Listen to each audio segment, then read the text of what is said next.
احکامات بدلتے ہیں، چیزیں بدلتی ہیں روٹین کے حساب سے، پھر کس سے رہنمائی لی جائے گی کہ یہ جو بدلاؤ ہے اس کو اسلامائز کرنا ہے، اسلام کے مطابق کرنا ہے؟ کیونکہ ہم نے یہ بھی جانا ہے کہ اگر چیز اسلامائز کی جائے تو دیٹس مین کہ وہ کہیں نہ کہیں اسلامی نہیں ہوتی ہے. تو ایسے بندے کو مجدد کہا جا سکتا ہے یا اسے کیا کہیں گے؟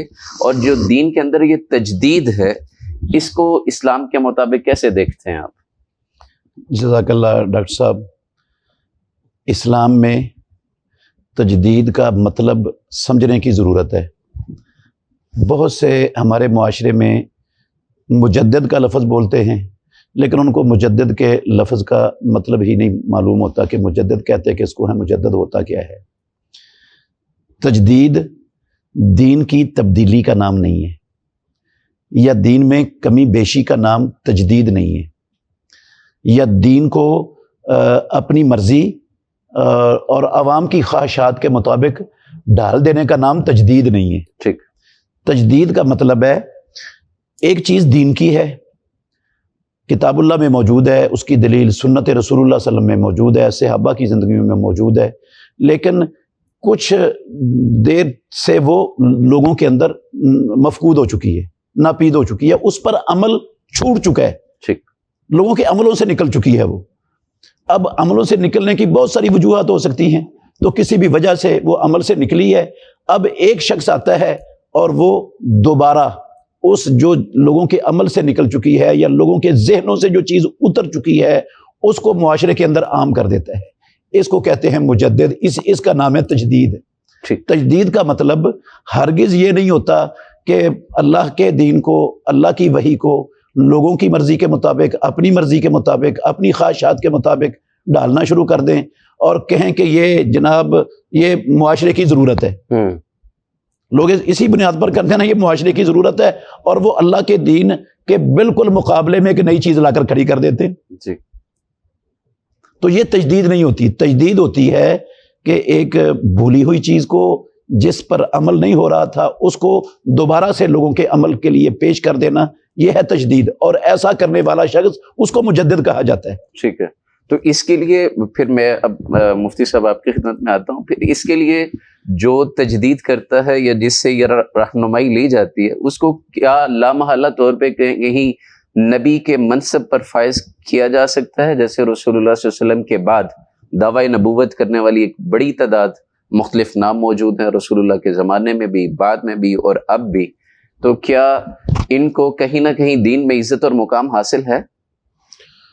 بسم اللہ الرحمن الرحیم. دیکھیں، عزت و مقام اگر وہ واقعتاً بھولی بصری سنتوں کو زندہ کرتا ہے تو اس کا ایک مقام تو ہے، اللہ اس کو جزائے خیر دے. لیکن اگر وہ تجدید کا مطلب نیا دین پیش کرنے لگ جاتا ہے یا اپنے آپ کو کوئی ذلی اور بروزی نبی بنا لیتا ہے تو ظاہر سی بات ہے وہ تو باعث لعنت ہے، وہ باعث تکریم تو نہیں ہے.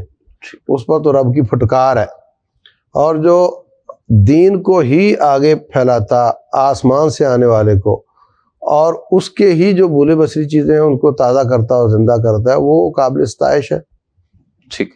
لیکن پھر یہاں پہ ایک سوال یہ آتا ہے کہ لوگ ہمیں یہ باور کراتے ہیں کہ دین جو ہے نا میرا اور اللہ کا ایک ذاتی مسئلہ ہے، اس میں میری اور آپ کی وہ نہیں ہے. تو پھر آپ، اب میں جو مرضی کروں، میں جیسے مرضی زندگی گزاروں، آپ مجھ پہ کیوں فتویٰ داغتے ہیں؟ آپ کیوں فتویٰ لگاتے ہیں؟ لوگوں نے کچھ ہستیوں کو روحانی بہت بڑا درجہ اپنے ذہن سے دے کر اس کو لا کر کھڑا کر دیا، اور ان کی ہر بات کو حرف آخر سمجھا جاتا ہے. جی. اور اسی کو مانا جاتا ہے اور اسی پر چلتے ہیں، اور اسی پر چلنے کو وہ دین سمجھتے ہیں. میں کہتا ہوں ایک طرف موسیٰ اور عیسیٰ علیہ السلام کی بات آ جائے، تورات اور انجیل کی بات آ جائے جو اللہ نے نازل کی ہے، اور میں یہ نہیں کہتا کہ آج کی تورات اور آج کی انجیل بالکل جو تحریف شدہ ہے وہ اصلی تورات ہو جو اللہ رب العالمین نے اتاری ہے، موسیٰ علیہ السلام کو خود تختیوں پر لکھ کر دی تھی، موسیٰ علیہ السلام لے کر آئے، خالص وہی. ٹھیک ہے. اور اس کی تورات کی بات، انجیل کی بات، موسیٰ اور عیسیٰ علیہ السلام کی بات رسول اللہ صلی اللہ علیہ وسلم کے فرمان کے مقابلے میں آ جائے، آپ کی حدیث کے مقابلے میں آ جائے، تو اگر کوئی بندہ اس اصلی بات کو بھی مانتا ہے تو وہ بھٹک جاتا ہے، گمراہ ہو جاتا ہے. جب دین میں محمد الرسول اللہ صلی اللہ علیہ وسلم کی بعثت کے بعد صلی اللہ علیہ وسلم کسی نبی کی بات نہیں چلتی، رسول کی بات نہیں چلتی، کسی آسمانی کتاب کی بات نہیں چلتی جو رسول اللہ صلی اللہ علیہ وسلم کی بات کے مقابلے میں ہو۔ نبیوں کے بعد سب سے افضل ترین ہستیوں کی بات نہیں چلتی، اس کی بات نہیں چلتی جس کو خود رسول اللہ صلی اللہ علیہ وسلم نے امیر بنایا اور اس کی اطاعت کرنے کا حکم دیا، تو پھر کسی اور جس کو میں نے یا آپ نے یا کسی بھی فرد نے روحانی طور پر بڑا سمجھ لیا ہے، اس کی بات جو رسول اللہ صلی اللہ علیہ وسلم کے مقابلے میں آ جائے گی وہ کیسے چلے گی؟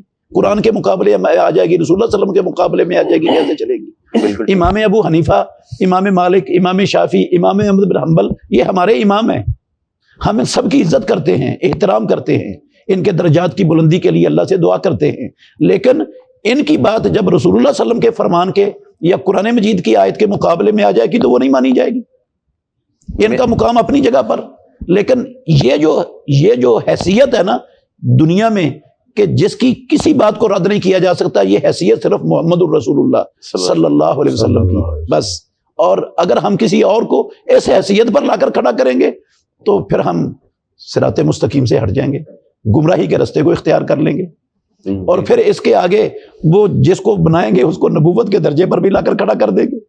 اور بہت سے لوگوں نے یہ کام کیا ہوا ہے، جی وہ مانتے بھی ہیں، دل سے تسلیم بھی کرتے ہیں، زبان سے بھی اعتراف کرتے ہیں کہ یہ بات حق اور سچ ہے، لیکن ہم نہیں مانیں گے کیونکہ ہم فلاں صاحب کے جو ہے نا وہ ماننے والے ہیں۔ تو میں یہی بات کہنے لگا تھا کہ کیا جو مقلدین ہیں کسی بھی ہستی کے ہوں، کسی بھی شخصیت کے ہوں، تو وہ کیا چاہے اس امام نے یا اس بڑے نے نہیں کہا کہ میری بات ویسے مانو، لیکن یہ اپنی دانست میں اس کو وہاں پہ کھڑا کر رہے ہیں جہاں پہ نبوت کا انکار ہو رہا ہے، تو یہ اسی کیٹیگری میں جہاں پہ مسلمہ کذاب، اسود انسی ہے، دیگر لوگ نہیں، یہ اس کیٹیگری میں نہیں آئیں گے، نہ ان کو اس کیٹیگری میں داخل کیا جائے گا۔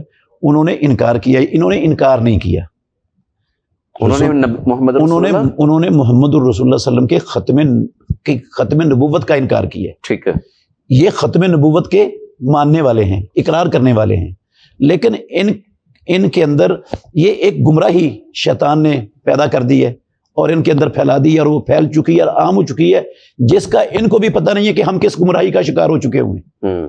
وہ لا علمی میں، جہالت میں یا تعصب میں یا اندھی محبت میں وہ ان کو اس مقام پر خام خواہ کھڑا کر دیتے ہیں جو رسول اللہ صلی اللہ علیہ وسلم کا مقام ہے۔ بالکل صحیح ہے۔